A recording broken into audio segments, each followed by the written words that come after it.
Muito bem, meus irmãos, nós vamos retomar então a nossa série de estudos na primeira epístola de Paulo aos Coríntios.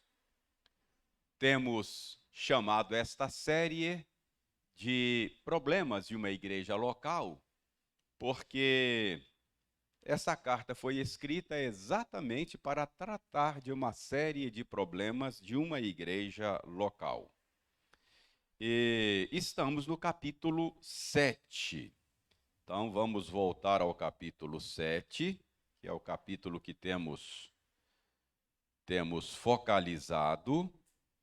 E nós estávamos analisando versos 17 a 24. Não terminamos de analisar esta porção. Vamos prosseguir hoje, espero terminar, e se a gente tiver tempo, a gente prossegue um pouquinho para frente, a gente lê um outro trechinho para frente. Mas vamos ver se a gente consegue caminhar um pouco mais hoje. Então, versos 17 a 24, eu vou reler para refrescar a sua memória. Ande cada um segundo o Senhor lhe tem distribuído, cada um conforme Deus o tem chamado. É assim que ordeno em todas as igrejas. Foi alguém chamado estando circunciso? Não desfaça a circuncisão. Foi alguém chamado estando incircunciso? Não se faça circuncidar. A circuncisão em si nada é, ou não é nada. A incircuncisão também nada é. Mas o que vale é guardar as ordenanças de Deus. Cada um permaneça na vocação em que foi chamado. Foste chamado sendo escravo? Não te preocupes com isso, mas se ainda podes tornar-te livre, aproveita a oportunidade. Porque o que foi chamado no Senhor sendo escravo é liberto do Senhor. Semelhantemente, o que foi chamado sendo livre é escravo de Cristo. Por preço fostes comprados, não vos torneis escravos de homens. Irmãos, cada um permaneça diante de Deus naquilo em que foi chamado. Vamos orar? Pedindo ao Senhor que abençoe o nosso tempo de estudos. Senhor, é muito bom poder voltar a este local e abrir a Tua palavra e nos debruçar sobre ela para extrairmos dela o alimento de que necessitamos para viver de maneira agradável aos Teus olhos. Mas, Senhor, nós não podemos fazer isto por nós mesmos, a menos que o Senhor nos ajude, a menos que o Senhor desvende os nossos olhos, abra os nossos ouvidos. Nosso esforço para extrair da Bíblia o alimento de que necessitamos será em vão. Por isso nós pedimos ao Senhor, ajuda-nos nesta empreitada, para que possamos obter uma boa compreensão do sentido desta passagem bíblica que acabamos de ler. Nós pedimos estas coisas em nome de Jesus, o nosso amado Redentor. Amém.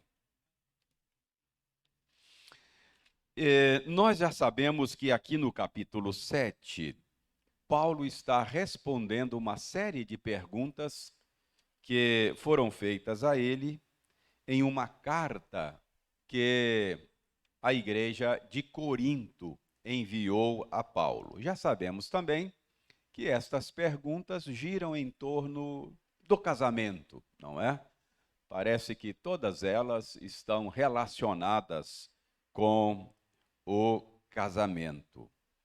Já vimos que a dificuldade que se nos apresenta é a dificuldade de descobrir que perguntas são essas. A gente não tem essa carta que Paulo recebeu, fica olhando para as respostas que Paulo dá e fica imaginando que pergunta foi feita. Então, a gente pode fazer conjecturas, dar asas à imaginação, mas a gente não pode ter certeza do tipo de pergunta que foi feita a Paulo.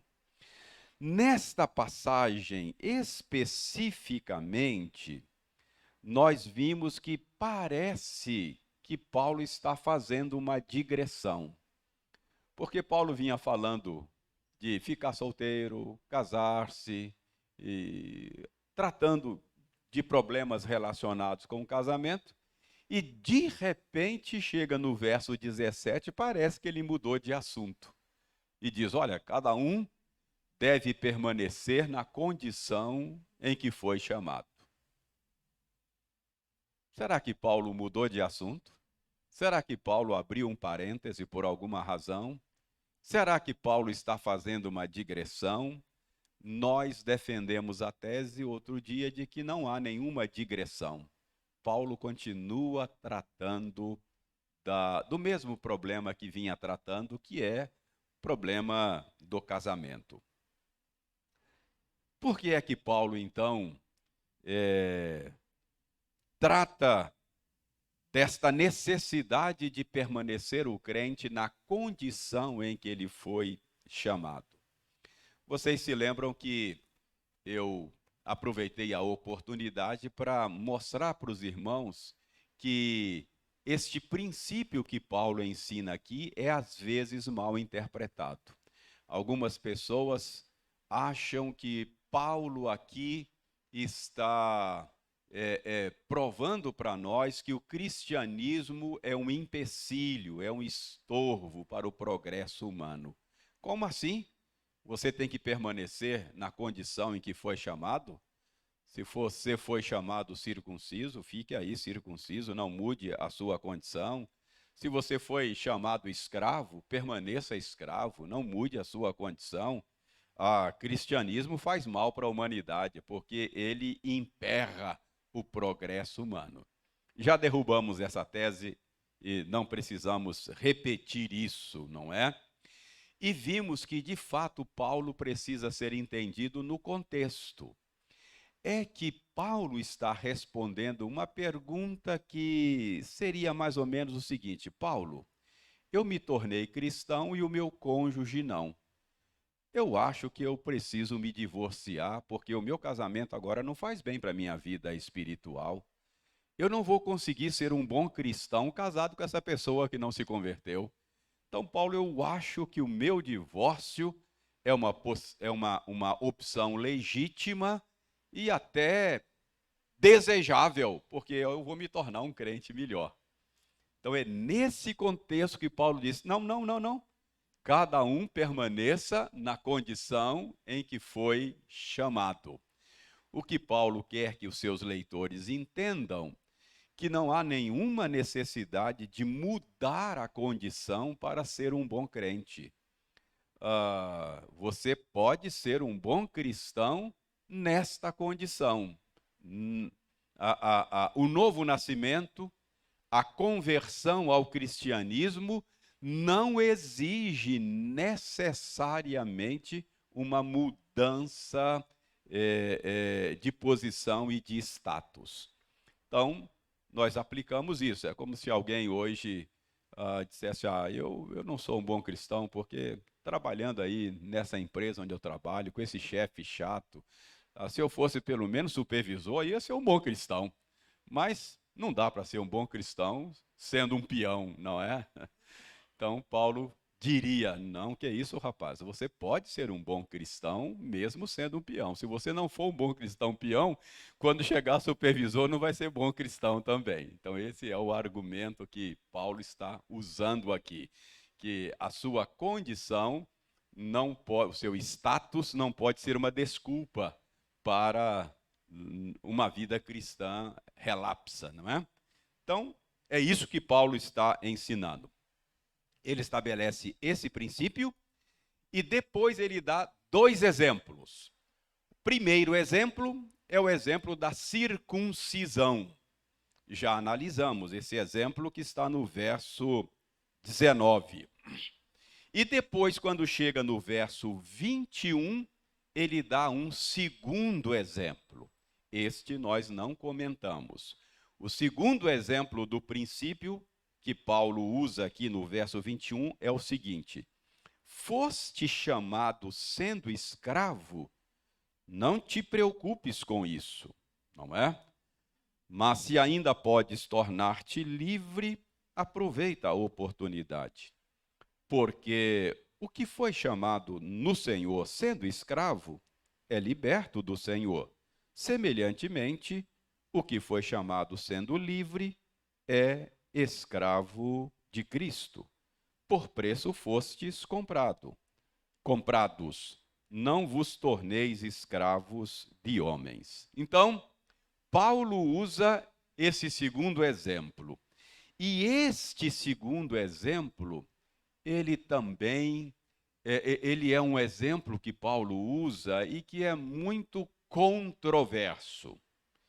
Para o leitor moderno, ouvir Paulo aqui falar da escravidão de maneira tão natural soa estranho aos ouvidos modernos. Aliás, esse é um problema que muitos leitores modernos encontram ao ler a Escritura. Porque como é que Paulo pode dizer aqui para os seus leitores escravos que deveriam se contentar em continuar nesta condição de escravidão, não é? Esse tema da escravidão que Paulo traz à baila aqui incomoda muito o leitor moderno, porque o leitor moderno fica pensando como é que a Bíblia trata da escravidão com naturalidade? Por que a Bíblia não fala de maneira mais ostensiva contra a escravidão? Por que a Bíblia aceita essa condição que é uma condição que fere a dignidade humana? Então, a gente fica com uma pulga atrás da orelha, não é? Quando lê sobre escravidão na Bíblia. Nós já tratei desse assunto aqui numa outra série de estudos, não sei se Colossenses e tal, mas deixe-me refrescar a sua memória e dizer que nos dias de Paulo, e mesmo na época do Antigo Testamento, a escravidão era uma instituição socialmente aceita. Não havia problemas com a escravidão. A escravidão era um tipo de mão de obra perfeitamente aceita na cultura da época, estava presente tanto na cultura judaica, lá no Antigo Testamento, quanto na cultura greco-romana, nos dias do Novo Testamento, o mundo em que Paulo vivia e no mundo em que esta epístola, a primeira aos Coríntios, foi escrita. Então, a primeira coisa que você precisa entender é que Paulo estava vivendo numa época em que não se tinha problema com a escravidão. Então, você precisa entender o homem no seu tempo, não é? Então, a cultura de Paulo não tinha nenhum problema com a escravidão. Primeira observação. Segunda observação, você precisa entender que na Bíblia, sobretudo no antigo Israel, a escravidão não tinha os mesmos contornos da escravidão como aconteceu no Ocidente. Esse tipo de escravidão com a qual nós estamos familiarizados. Então, quando a Bíblia fala em escravidão, não é exatamente a mesma coisa que nós temos em mente quando a gente fala de escravidão. Os contornos não são exatamente os mesmos. Todos nós sabemos que aqui no Ocidente, a escravidão foi quase que inteiramente resultado de sequestros e de seres humanos, não é? Sequestrados e eram comercializados. Então, esse tipo de comércio abjeto, não é? De escravos começou primeiramente na África, onde as pessoas eram sequestradas e transportadas de maneira abominável, em condições desumanas para outros países, inclusive aqui para o Brasil, não é? E eram vendidas como escravos. Então, não é a mesma coisa. Então, quando a gente fala de escravidão, a gente está pensando nesse tipo de comércio de seres humanos arrancados lá do seu habitat, da sua família, sequestrados de maneira violenta, colocados num navio negreiro, não é? E vendido depois como mercadoria. Então, no antigo Israel, a escravidão não tinha estes contornos. Então, deixe-me mostrar rapidamente para você que esse tipo de crime, esse tipo de atitude era considerado um crime no Israel dos dias do Antigo Testamento. Abra sua Bíblia no Êxodo. Abra lá no Êxodo. Dê uma olhada no capítulo 21 do Êxodo.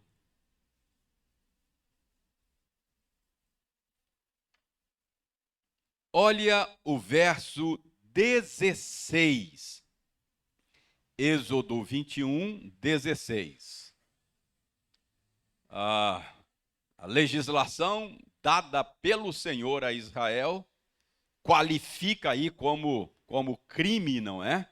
O que raptar alguém e o vender ou for achado na sua mão, será morto. Então, era um crime punido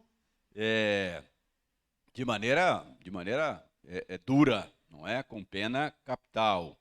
Então, quando a Bíblia fala de escravidão, não é exatamente a mesma coisa. Já que você está no Êxodo aí, dá uma caminhada e vai até Deuteronômio, capítulo 24, verso 7. Deuteronômio 24, 7, para aqueles que estão em casa, eu leio aqui ao microfone, diz o seguinte: se achar alguém que, tendo roubado um dentre os seus irmãos, dos filhos de Israel, o trata como escravo ou o vende, esse ladrão morrerá. Assim eliminarás o mal do meio de ti.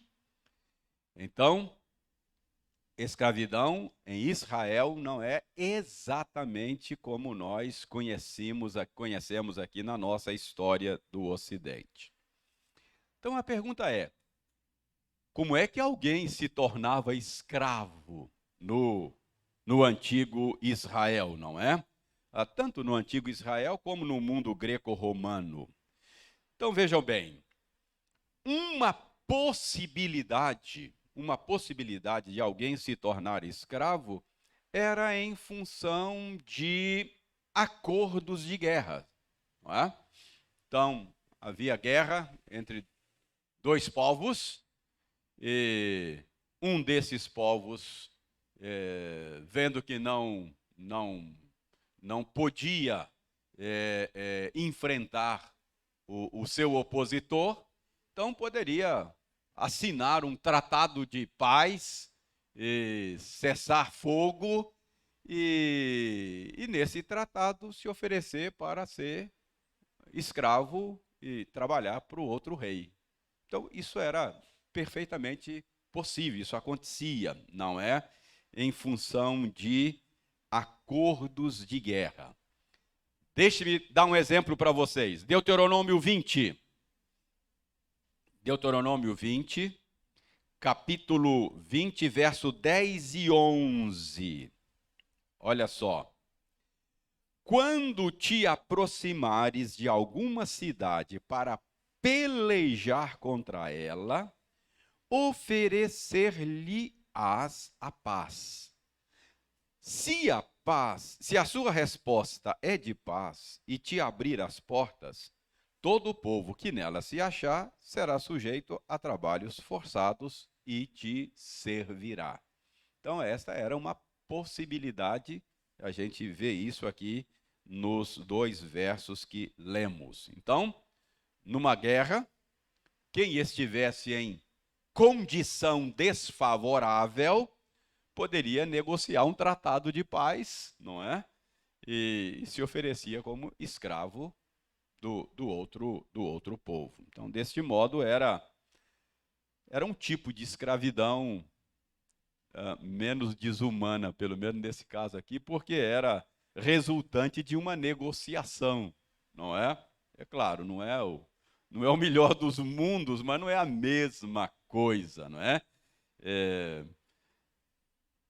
De certa maneira, era até um ato de misericórdia, porque em vez de passar o fio da espada toda a população da cidade, preservava a vida e ele se tornava escravo. Melhor escravo do que morto, né? Em tese, não é? Então, quero mostrar para vocês que não era exatamente a mesma coisa. Uma outra maneira de alguém se tornar escravo, tanto no antigo Israel quanto no mundo greco-romano, era em função de algum revés financeiro. Não é?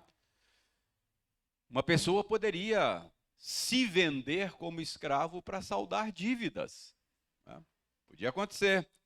Indivíduo, algum problema, alguma catástrofe natural, sei lá, seca, incêndio, ou má gestão dos seus negócios, ele poderia se endividar por alguma razão. E então, essa pessoa poderia sanar a situação optando por se vender como escravo. Então, a gente percebe que a escravidão, como aconteceu no Ocidente, com a qual nós estamos mais familiarizados, era algo mais deplorável, mais desumano do que acontecia no antigo Israel e no mundo greco-romano, não é? Não tinha os mesmos contornos. Além disso, além de não ser resultado de sequestros, não é?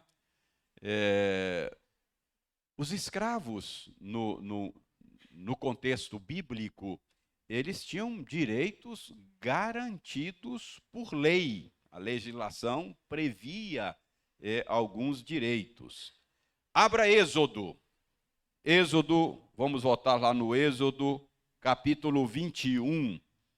E aí você verá aí Êxodo 21, versos 26 e 27.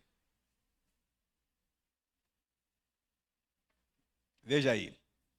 Se alguém ferir o olho do seu escravo, ou o olho da sua escrava, e o inutilizar, deixá-lo-á ir forro pelo seu olho.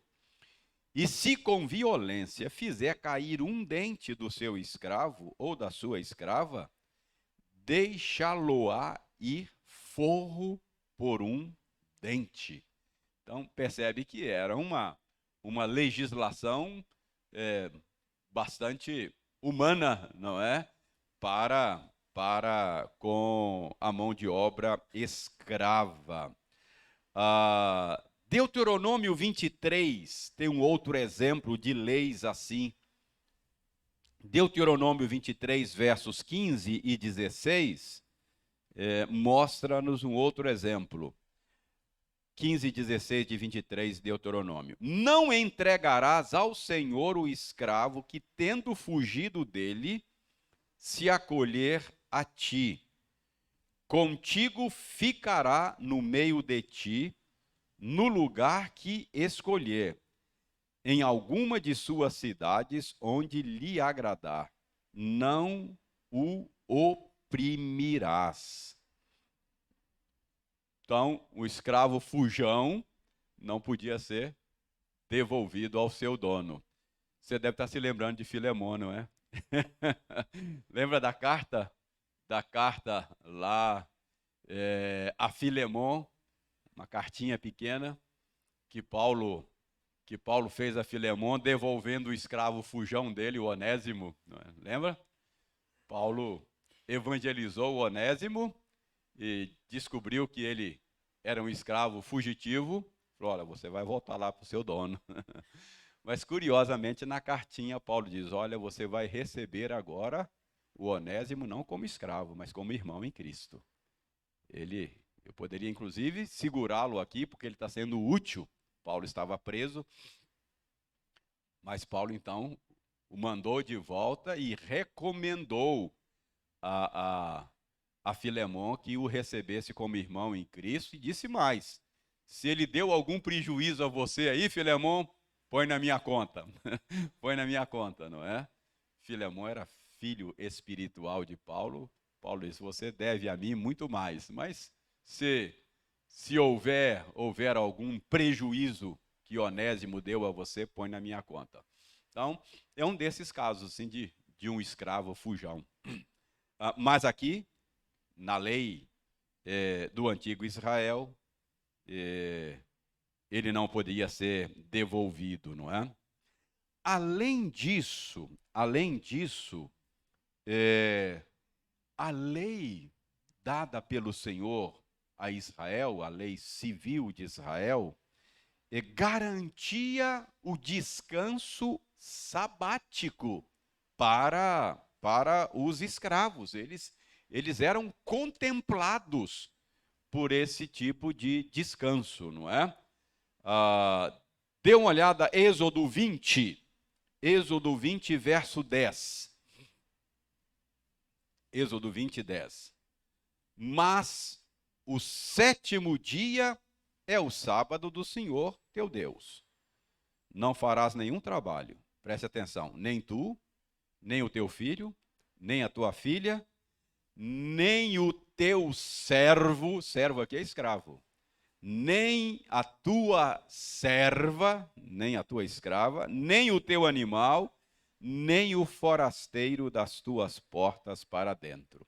Então, o escravo, ele era beneficiado pelo descanso sabático. Então, a legislação do antigo Israel protegia direitos de escravos. O que eu estou querendo com esse levantamento de passagens bíblicas? Mostrar para você, isso aqui é uma digressão, não é que eu estou fazendo, mostrar para você que o tema da escravidão na Bíblia,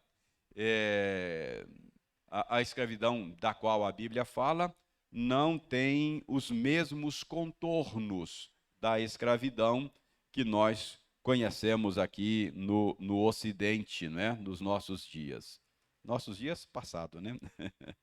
Graças a Deus já houve abolição, não é? Hoje a legislação fala análogo, não é isso? Trabalho análogo à escravidão. Porque a escravidão é inaceitável e nem o que pareça escravidão não pode, não é? Nenhum tipo de vínculo trabalhista que lembre escravidão, graças a Deus. E aliás,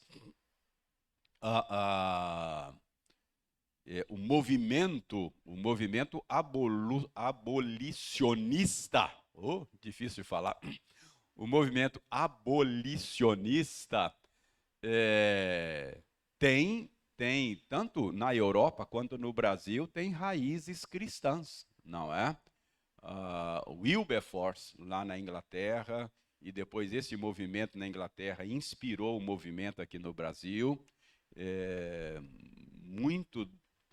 Muitos que abraçaram essa causa, abraçaram motivados pela fé em Cristo Jesus e pela compreensão bíblica da dignidade humana. Então, é um benefício que o cristianismo trouxe. Mas então,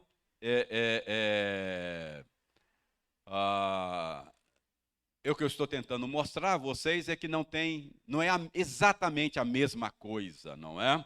Além disso, havia leis lá no antigo Israel que fazia da escravidão um mecanismo muito mais de proteção e de recuperação social do que de opressão. A escravidão era, no antigo Israel, muitas vezes um mecanismo de recuperação social e do que de opressão. Era uma oportunidade. Querem ver? Abra Deuteronômio, capítulo 15, e você vai perceber aí como é que havia leis que transformava a prática da escravidão como um mecanismo de proteção e de recuperação social de pessoas. Deuteronômio 15, versos 12 a 15. Preste atenção, ó. Quando um de teus irmãos, hebreu ou hebreia, te for vendido, 6 anos servir-te-á, mas no 7º o despedirás forro. E quando de ti o despedires forro, não o deixarás ir vazio. Liberalmente lhe fornecerás do teu rebanho, da tua eira e do teu lagar, daquilo com que o Senhor teu Deus te houver abençoado, lhe darás. Lembrar-te-ás de que foste servo na terra do Egito, e de que o Senhor teu Deus te remiu, pelo que hoje isto te ordeno. Então, preste atenção. Se algum judeu, por alguma razão, um revés financeiro, tinha que se vender como escravo, a legislação dizia não mais do que 7 anos. No 7º ano, ele sairá forro, vai receber a carta de alforria e mais, não sairá de mãos abanando. Você vai dar para ele alguma coisa do seu rebanho, alguma coisa da sua lavoura, né, da sua eira, lá do seu paiol, não é? Vai oferecer a ele, ele não vai sair de mãos abanando. E viu a razão aqui? A razão é porque você também foi escravo. Vocês sabem o que é ser escravo lá no Egito. E eu libertei vocês de lá, Deus falando para eles. Então, assim como eu fiz com vocês, você precisa, né? Como o mesmo tratamento que eu dei a vocês, vocês precisam dar aos outros. Essa é a razão, é o motivo, não é? Olha Levítico 25. Nós temos um outro exemplo aqui. Levítico 25, a partir do verso 39. Olha só. Também, se teu irmão empobrecer, estando ele contigo, e vender-se a ti, que é aquele caso que eu disse que acontecia, não o farás servir como escravo. Como jornaleiro e peregrino estará contigo. Até o ano do jubileu te servirá. Então sairá de tua casa ele e seus filhos com ele e tornará à sua família e à possessão de seus pais, porque são meus servos que tirei da terra do Egito e não serão vendidos como escravo. Então, aqui uma outra previsão de alforria. Ele está até dizendo aqui que se fosse alguém da família, ele não seria tratado como escravo, mas como um jornaleiro. Jornaleiro aí não é vendedor de jornal, mas jornaleiro é diarista, né? É a jornada, recebia por dia, né? O jornaleiro, uma jornada, um dia de trabalho. Então ele vai trabalhar aí e até o ano do jubileu te servirá. Havia em Israel o ano do jubileu, que era o 50º ano. De 50 em 50 anos era o ano do jubileu. As dívidas eram perdoadas, era o ano do perdão. Que era uma semana,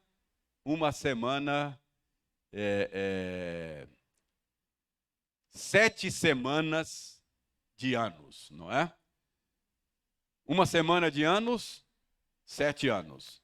7 semanas de anos, 7 vezes 7, 49. No 50º, havia, inclusive, o retorno da terra ao seu antigo dono, porque o princípio é a terra pertence ao Senhor, e quando o Senhor colocou as tribos lá e dividiu as terras, era como se fosse um freio de arrumação, não é? Social.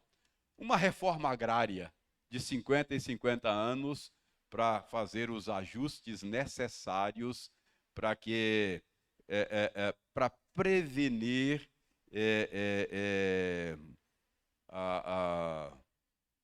desajustes ou injustiças sociais gritantes, não é? Essa é a ideia.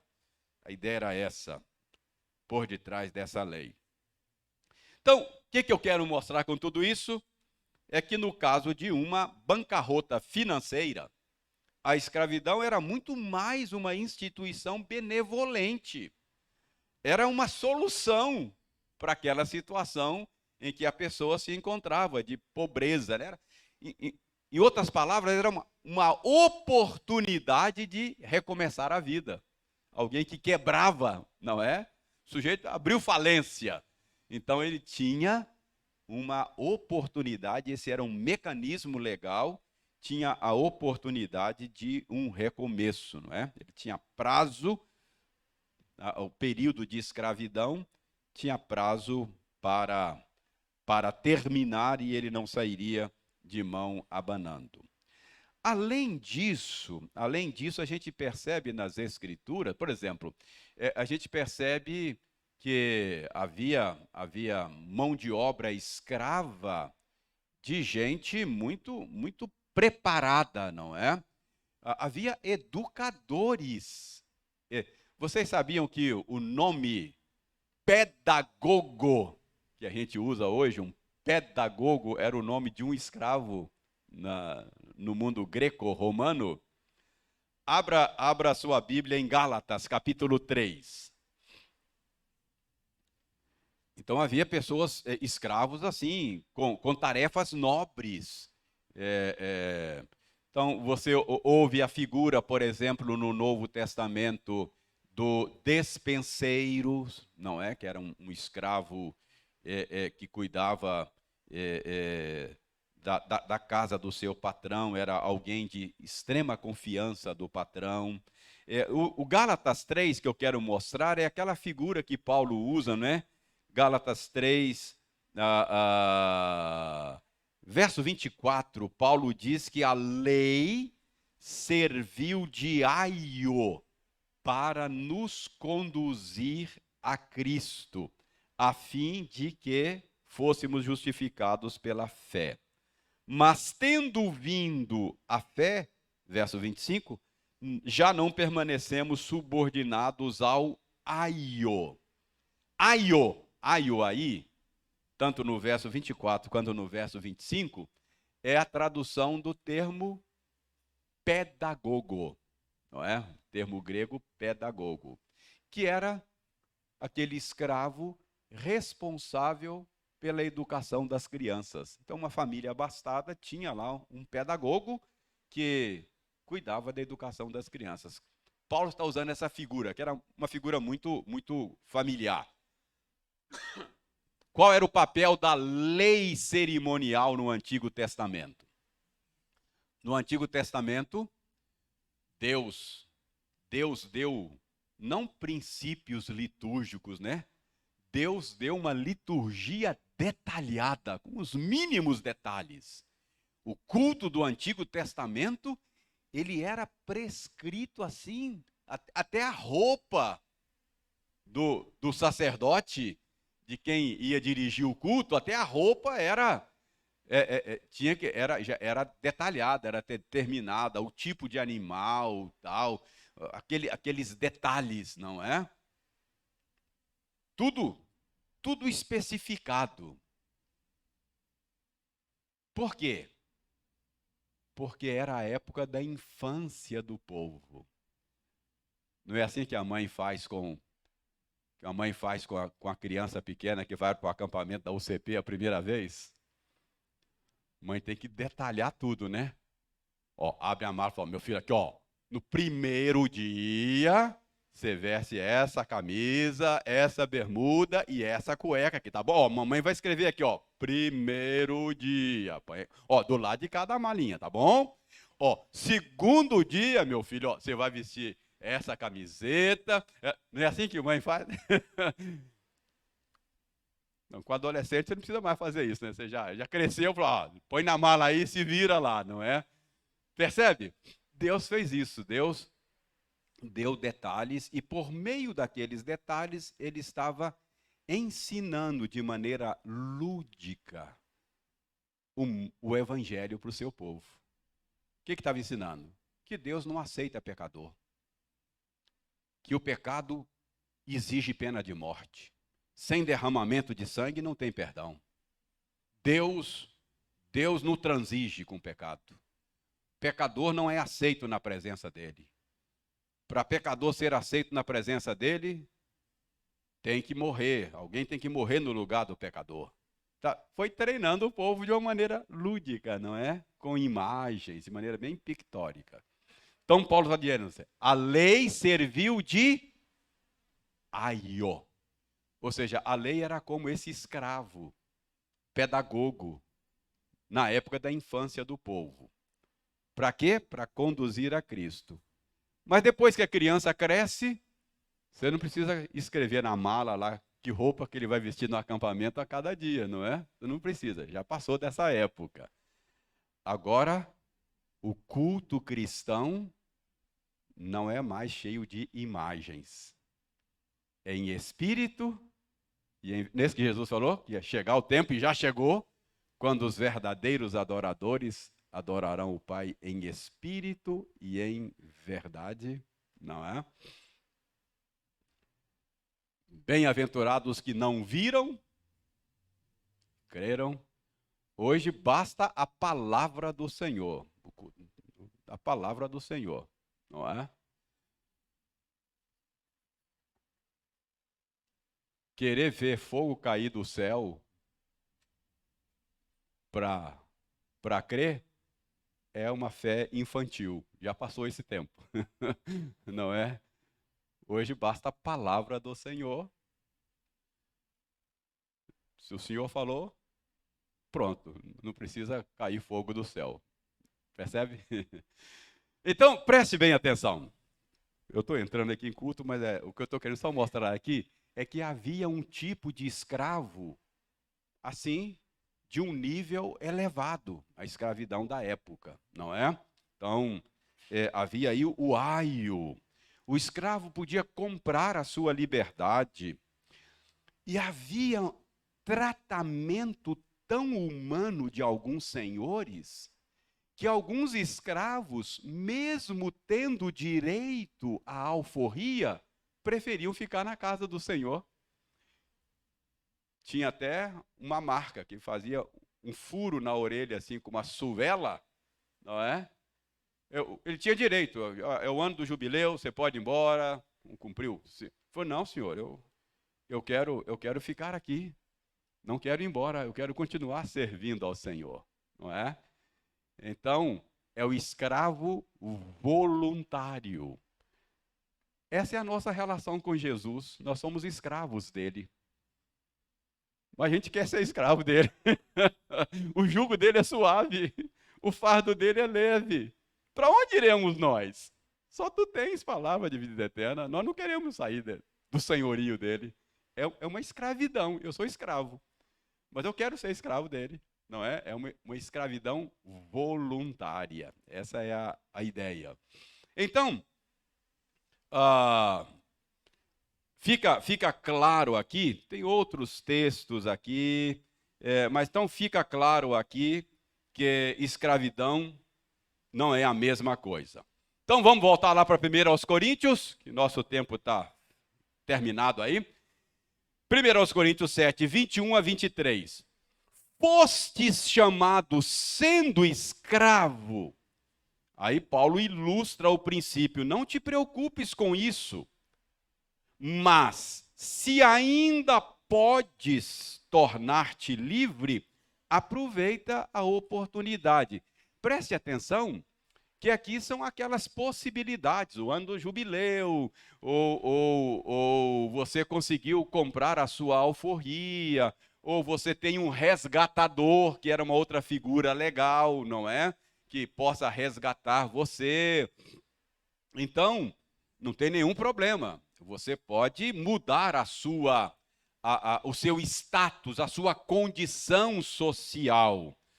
Mas, se isso não for possível, você pode ser, o que Paulo está dizendo é o seguinte, você pode ser um bom cristão, mesmo sendo escravo, não é? Mesmo sendo escravo. E Paulo vai dar a razão no verso 22. Por quê? Porque o que foi chamado no Senhor sendo escravo, de fato agora é livre, é liberto, porque o Evangelho liberta. Em Cristo nós somos livres, não é? Então, se você é escravo e foi alcançado pela graça, de fato, em Cristo, você é livre. A verdadeira liberdade, não é? Se o Filho vos libertar, sereis verdadeiramente livres, não é? Então é isso que Paulo está dizendo. Se você é escravo, mas foi alcançado por Cristo, você já não é mais escravo. Mas e se você é livre e foi alcançado por Cristo? Agora você se tornou escravo. Porque agora você é escravo de Cristo, não é? É claro que é aquela escravidão voluntária, prazerosa, não é? Para onde iremos nós? Você é mais livre na medida em que se submete ao senhorio de Cristo. Porque liberdade, eu já disse isso a vocês, liberdade não é poder fazer o que quer quando bem entender. Liberdade é poder ser o que eu fui projetado para ser. Então, a minha ilustração, sempre é aquela ilustração do peixe, não é? O peixe que acha que vai ser mais livre se ele romper os limites das águas, está viajando na maionese, não é? Peixe que diz, não, eu quero ser livre.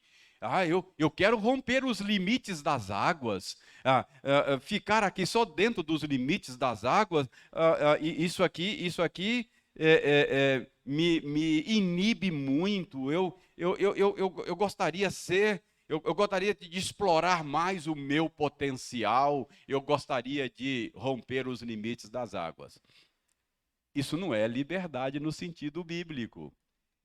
O peixe será mais livre na medida em que ele permanecer preso à água, não é? Uma locomotiva será mais livre na medida em que ela permanecer sobre os trilhos, porque ela só pode ser o que foi projetada para ser sobre os trilhos. O ser humano, ele é mais livre na medida em que se sujeita ao seu Criador. Fora do senhorio do seu Criador, ele não tem verdadeira liberdade. A verdadeira liberdade só será encontrada em Cristo. Então é isso que Paulo está dizendo, olha, não faz diferença.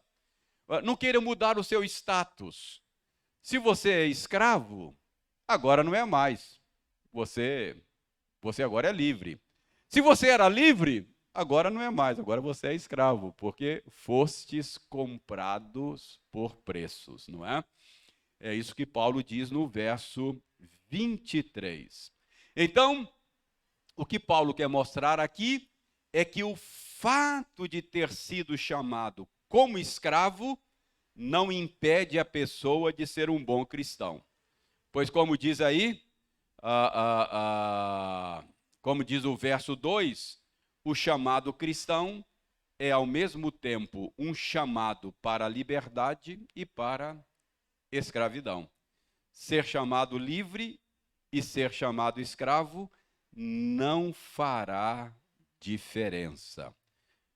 O detalhe do verso 21, eu já pontuei, que é o detalhe, mas se ainda podes tornar-te livre, aproveita a oportunidade. Logo, o ensino de Paulo não é um desestímulo ao progresso humano. Pelo contrário, Paulo não está aí estimulando a letargia, não é?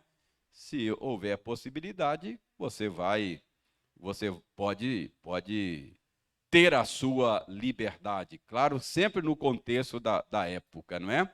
E aí no verso 24, Paulo fecha esta sessão, repetindo aí o princípio que ele acabou de ilustrar. Irmãos, cada um permaneça diante de Deus naquilo em que foi chamado.